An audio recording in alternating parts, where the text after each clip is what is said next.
في ناس بتفكر ان البيزنس يعني فلوس، مكسب، صفقة، بس الحقيقة اللي بيكسب بجد مش دايما اللي معاه اكتر، ده اللي حواليه ناس اكتر تثق فيه، بتحب تشتغل معاه. يعني العلاقات مهمة. السر مش دايما في المنتج اللي انت بتبيعه، السر في الناس اللي بتثق فيك واللي بترشحك لغيرها. يعني قيمتك واسمك حاجة كده اهم من الفي اي بي. في حاجة في البيزنس في الإدارة اسمها سوشيال كابيتال، اللي هو رأس المال الاجتماعي، ودي شبكة علاقاتك بتكون استثمار حقيقي ليك وبيجيب لك عائد كبير جدا لأنه بيفتح لك أبواب مقفولة.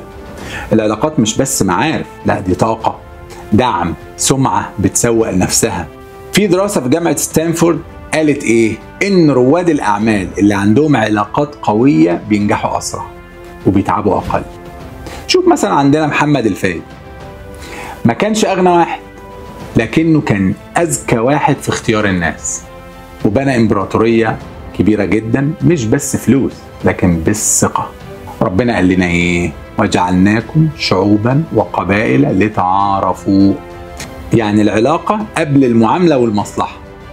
والرسول صلى الله عليه وسلم قال لنا إيه؟ أحب الناس إلى الله أنفعهم للناس، مش أكترهم شطارة، أنفعهم. الشغل بيجي ويروح لكن الناس الصح بتفضل، واحتمال تلاقي باب رزقك مفتوح مش عشان رصيدك لكن عشان سيرتك الحلوة. حافظ على علاقاتك بصدق زي ما بتحافظ على فلوسك بالظبط.